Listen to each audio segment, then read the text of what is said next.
Mugamba mutya abali ku channel yaffe eyitibwa Kyayiti YouTube channel yaffe kyembasaba mugende mu maaso n'ogyegattako olunaku lw'olwo njagala tutunuulire eddagala eryo liyitibwa Olweza. Waliwo munnaffe wano yambuuzizza nti Olweza lwa mirundi emeka?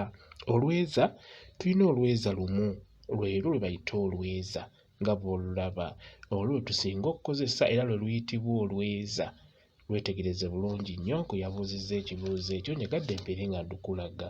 Luyitibwa Olweza okuggyako abamu batera odduyita Olubbula. Olweza abamu batera odduyita Olubbula. Vuba ku kano ke bayita akabbula akabeera ku mazzi oba ke tuyita kitengejja, ako kaveeko kayitibwa akabbula. Naye luno Olweza batera odduyita Olubbula kali kayitibwa akabbula. Luno batera odduyita Olubbula.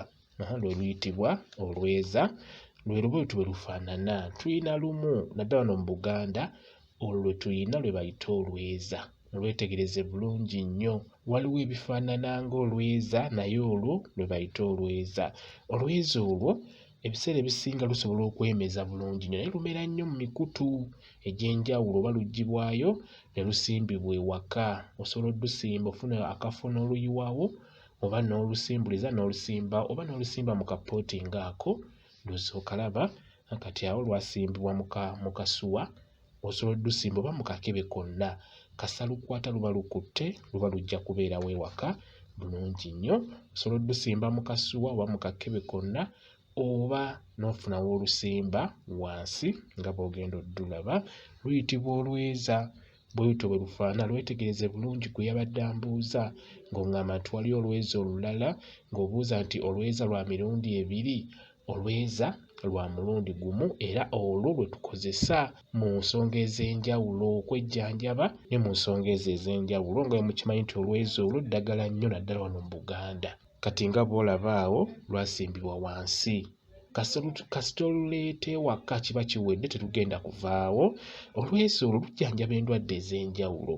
Ng'endwadde ekisookera ddala lulungi nnyo luteekebwa mu bibbo by'abaana oba mu bibbo by'abalongo, luteekebwamu bulungi nnyo. Ekirala ng'obadde osiiyibwa emimiro, lulungi nnyo mu kujjanjaba emimiro nga gibadde gikusiiwa n'osiibwa ku mimiro. Ng'oyira wakusiiwa osobola okuddira Olweza olwo n'oluyenga n'obeera ng'olunywako. Oluyengako katono n'obeera ng'onywako katono.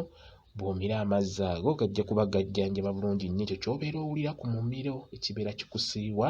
Olweza olwo lulungi nnyo mu kujjanjaba ekintu ekyo bw'obulwadde obwo. Ekirala Olweza lunaabibwa bulungi nnyo, ddagala lya mikisa. Singa obeera okola eddagala ery'emikisa ggwe omukulu osobola okubeera ng'oluteekamu bulungi nnyo mu ddagala ly'emikisa kyoba tukiyita ekyogo eky'emikisa. Olweza obeera osaanidde odduteekamu lwa makulu nnyo. Ate era ne mu kyogero ky'omwana omuto ng'obadde okola ekyogero ky'omwana omuto omuwere n'Olweza olwo obeera oteekeddwa odduteekamu nnyo. Lugenda mu kyogero ky'abaana abawere wamu n'eky'abakulu. Ate era ekirala lugenda mu kyogero ky'omwana omulenzi wamu n'omwana omuwala. Ate omuwala kisukkira ddala lyerimu eddagala erisookera ddala mu byogero by'abaana abawere. Ekyo kikulu nnyo. Lwero luyitibwa Olweza. Ky'oba olaba ng'ojja kusanga omuntu akugambe nti naye mwana gwo emikisa gy'olina kirabika baakunaaza Olweza. Lwero lwe bayita Olweza. Gwe yabadde ambuuza lwero lwe bayita Olweza. Kati ekintu ekirala Olweza olwo luyamba nnyo ku mmwe abakyala ab'embuto. Ng'obadde oli lubuto funa Olweza olwo nga luwererako ddala. Lufune luteeke mu bbaafu. Ofune n'ebikola by'ensogasoga nabyo biteeke mu bbaafu. Ensogasoga osobola okufuna ensogasoga ennene oba akasogasoga akatono tewali buzibu. Ofune n'endagala ezo ezibeera zengedde nga zengeredde ku kitooke, endagala z'ekitooke nga zengeredde nazo zifune. Eddagala eryo ligatte wamu, beera ng'oziteeka mu bbaafu, teekamu amazzi. Ggwe omukyala ow'olubuto beera ng'obiyenga bulungi. Bw'omala obbiyenga beera ng'obyeyiira. Binaabeko bigenda kukuyamba okufuna amaanyi. Ate ekirala eddagala lya mikisa bulungi nnyo gw'olubuto. Eddagala osobola okunabako ery'emikisa erigenda okukuyambako. Olweza olwo lulungi nnyo naye n'oddugattamu ebikola by'ensogasoga. Beera ng'obinaabako. Tekirina buzibu oba olubuto lwa myezi 5 oba 3 oba 8 oba 4 tewali buzibu. emyezi gyonna obeera osobola oddinaabako liba lijja kukuyamba. Ate ekirala eddagala lino ogw'owa olubuto ng'oyagala likukolere bulungi osobola obbiyenga ekawungeezi n'ofuna w'obitereka ebweru naddala nga wooli wagazi oba n'ofuna w'obitereka kale mu nnyumba olaba nga wali seefu obitereka naye bitereke ng'obiyenze bisule ebweru. Keera ku makya ssaawa nga 12:30 oba ssaawa emu byeyiire omubiri gwonna kijja kuba kirungi nnyo. Kyekyo njagadde mbeere nga nkulaga olwezo olwo naddala gwe yambuuziza ekibuuzo naye nammwe abali ku channel yaffe eno Kyayiti njagadde mbeere nga ndubalaga lwerwo luyitibwa olweza.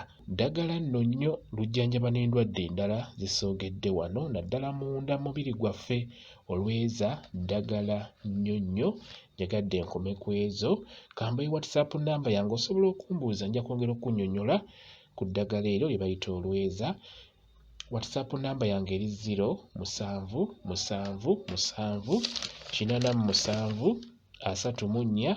0777373401 yeeyo WhatsApp namba yange. Mwebale kubeera ku channel yaffe eyitibwa Kyayiti YouTube channel yaffe. Kyembasaba mugende mu maaso n'ogyegattako mubeere bulungi. Mweraba.